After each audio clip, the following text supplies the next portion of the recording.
Please like share and subscribe. Daaku Maharaj ఈ movie గురించి ఒక్క ముక్కలో చెప్పాలంటే బ్లాక్ బస్టర్ హిట్ అయితే కొట్టేశాడని చెప్పొచ్చు భయ్య మనం బాలయ్య గారు.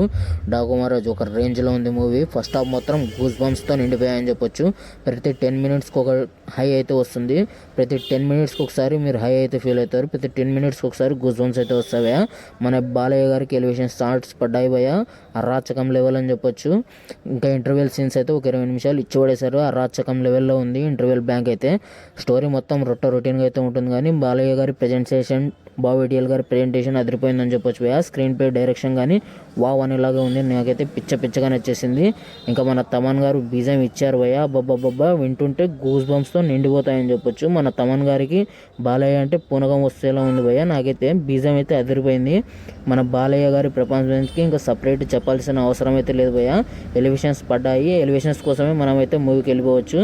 ప్రతి ఒక్కరికి ఒక స్క్రీన్ మీద కనిపించే ప్రతి ఒక్కరికి చాలా ఇంపార్టెన్స్ అయితే ఉంది భయ్య. ఈ మూవీలో ఏదో ఉండాలి ఉన్నట్టు అని అయితే లేదు.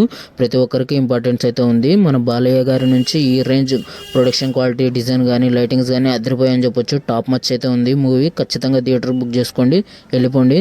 ఖచ్చితంగా సంక్రాంతికి అయితే ఇది థియేటర్లో చూడాల్సిన మూవీ భయ్య. మన తమన్ గారు, మన బాలయ్య గారు చెప్పారు ఈ మూవీతో నేను 2.0 ఎంట్రీ చేయబోతున్నాను బాలయ్య గారు. అదేవిధంగా 2.0 అని చెప్పొచ్చు భయ్య. మన బాలయ్య గారు ఊరం మాస్ లుక్లో కానీ అదిరిపోయారని చెప్పొచ్చు. సింపుల్గా ప్లాట్ లైన్ అయితే అదిరిపోయింది.